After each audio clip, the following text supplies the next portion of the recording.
हाँ जी, वाहिगुरु जी का खालसा, वाहिगुरु जी की फतेह। नए वीडियो नाल हाजिर हाँ। चोणां दा रिजल्ट आ गया है। हिंदी जी चलूगा आज वीडियो। चुनावों का रिजल्ट आ चुका है। लोकसभा में मैंडेट लोगों ने दे दिया है।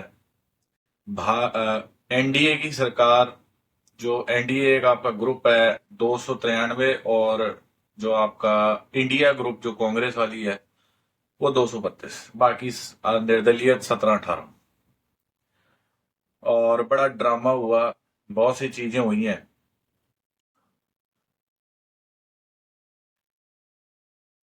मैं पहले भी कहता था और आज फिर कहता हूं, हिंदुस्तान की जनता बेवकूफ नहीं है। हिंदुस्तान की जनता को बेवकूफ नहीं बनाया जा सकता। एक कहावत है ना, चाय में अगर शक्कर ज्यादा पड़ जाए तो भी चाय खराब बनती है। चाय में अगर पत्ती ज्यादा पड़ जाए और शक्कर कम हो उसके अनुपात में तब भी चाय खराब बनती है। या चाय में दूध ज्यादा पड़ जाए, चाय के अंदर चाहे दूध, शक्कर, पत्ती, पानी सही अनुपात में नहीं पड़ते तो वो खराब बनती है। कहने का तात्पर्य ये है कि मोदी जी जो धर्म की राजनीति कर रहे थे, स्टेजों से उठ उठ के एक संप्रदाय के प्रति आग उगल रहे थे, घुसपैठिए बोल रहे थे, योगी भी उसका साथ दे रहे हैं। आज यूपी नहीं, उस यूपी नहीं जहां पे राम मंदिर का उद्घाटन हुआ था, उस यूपी ने ही गेम कर दिया। 245 सीटें आई हैं भाजपा की। 272 का मैंडेट चाहिए होता है, जिसमें आपको बहुमत का आप अपना बहुमत सिद्ध कर सकते हो। तो 30-35 सीटें कम रहते हैं, और 30-35 सीटें कटी ही यूपी से हैं, जहां राम मंदिर का उद्घाटन हुआ। तो मोदी जी और मोदी जी के जो अंधभक्त हैं उनको मेरा एक मैसेज है कि 750 किसान शहीद हुए किसान मोर्चे में। राकेश टिकैत अपना मोर्चा लेके आए 2 साल पहले। अभी भी मोदी जी ने, किसान आज भी अभी भी बैठे हैं धरनों पे। किसानों ने आपका गेम कर दिया। राकेश टिकैत, समाजवादी पार्टी, अखिलेश और राहुल गांधी की जोड़ी ने बहुत ही तगड़ी जीत अर्जित की है। यूपी में किसी को पता तक नहीं था। एनडीए, ये बीजेपी वाले कह रहे थे कि कांग्रेस तो यूपी में खाता ही नहीं खोलेगी, और उल्टा कहते हैं ना, उल्टे हाथ की जो पड़ती है टिका के पड़ती है। तो ये बीजेपी वालों को उल्टे हाथ की पड़ी है, जैसी करनी वैसी भरनी। अमित मिश्रा जैसे, जिन्होंने किसानों पे थार चलाई, महिंद्रा थार, 750 किसान शहीद हुआ। ठीक है, पहला किसान आंदोलन मोर्चा वन जो लगा था, उसकी मांगे पूरी नहीं हुई, अडानी अंबानियों की जेबें भरते रहे। स्टेजों से चढ़ चढ़ के एक संप्रदाय के प्रति आग उगलते रहे, घुसपैठिए हैं, ये वो हैं।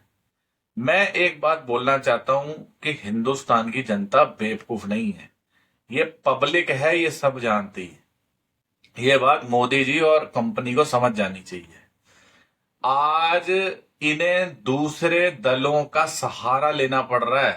पहली बार मोदी गवर्नमेंट कोलेशन गवर्नमेंट बनेगी, जिसे मिलीजुली सरकार बोलते हैं, जिसमें चंद्रबाबू नायडू और नीतीश कुमार का मेजर रोल रहेगा। और काफी लोग ये भी बोल रहे हैं नीतीश कुमार पलट भी सकता है, क्योंकि वो पलटू राम का उसको टैग लगा हुआ है। जहां उसको बड़ा पद मिलता है, जहां बड़ा मंत्रालय मिलेगा, वो वहां चला जाएगा। इंडिया गठबंधन और राहुल गांधी की तरफ से भी बहुत मोटा ऑफर है। तो समझ लो, अगर 50 का जो मार्जिन आ रहा है, 245 में अगर देखो जो है, अगर ये लोग चले जाते हैं तो फिर इंडिया गठबंधन की सरकार बनेगी, जो कि लॉजिकली अभी बनेगी नहीं, हमें भी पता है। लेकिन चंद्रबाबू नायडू कभी नहीं जाएंगे, क्योंकि वो अटल बिहारी वाजपेयी के जमाने में भी, जब मिलीजुली सरकार थी एनडीए की, तब भी मंत्री थे। लेकिन नीतीश कुमार पलट सकता है। लेकिन वो तो हो गए आपके पॉलिटिकल एनालिसिस।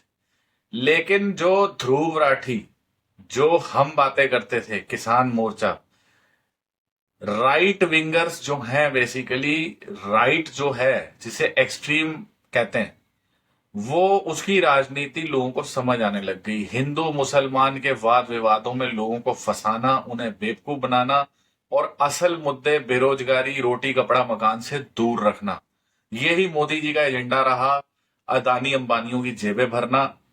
एक मिनिस्टर में जिसकी सबसे ज्यादा तारीफ करता हूं मोदी जी के जो थे, वो है नितिन गडकरी, जिन्होंने एक्सप्रेसवे रोड्स बनाई, सिविल के अंदर काम किया, और वंदे भारत जो है ट्रेन चला रहे हैं, वो अच्छा काम है, मैं रेस्पेक्ट करता हूं। लेकिन महंगाई भी बढ़ी, पेट्रोल के दाम बढ़े, तो ठीक है, और बहुत सी चीजें हुई। जिसके अग्निवीर योजना जो फौजियों के लिए निकाली थी आर्मी में, वो भी लोगों को पता है कि भाई देखो बेवकूफ बना रहे थे सीधे से। भाई 4 साल काम करो, ये कोई फौजी कोई नौकरी थोड़ी ना, फौजी तो देश के लिए एक कर्तव्य है, एक कसम है। तो वो जाएगा, लड़ेगा अपने देश के लिए। तो कई ऐसी योजना आई, ठीक है, फिर ये बहुत सी चीजें आई। किसान मोर्चे से पहले भी दुनिया भर से चीजें हुई हैं, जिसकी वजह से लोगों का जो कह सकते हो कि लोगों का जो गुस्सा है वो फूटा। और सबसे बड़ा गढ़ यूपी, यूपी में ही उल्टा करके मारा मोदी जी।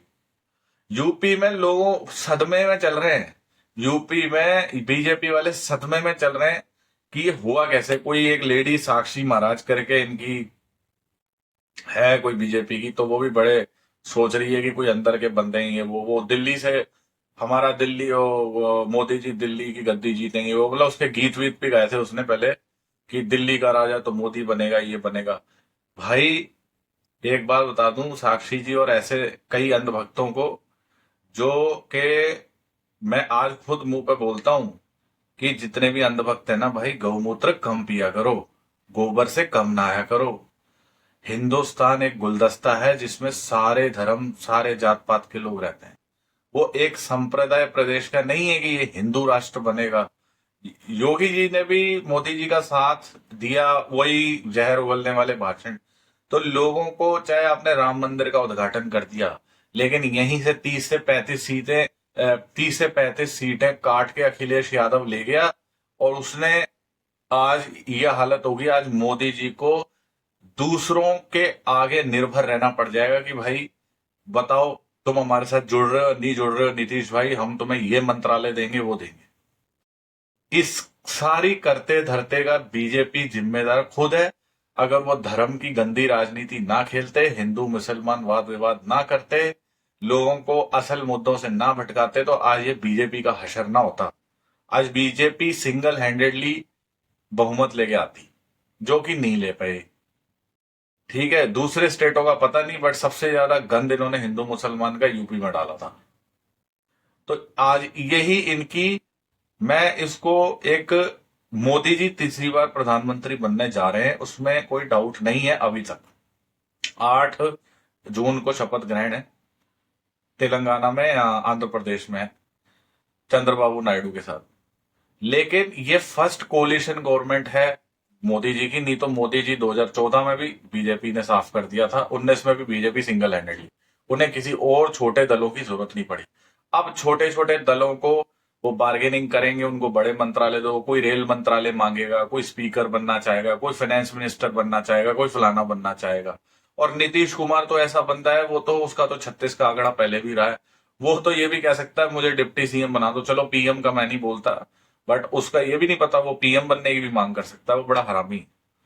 तो अब देख लो, जैसी करनी वैसी भरनी।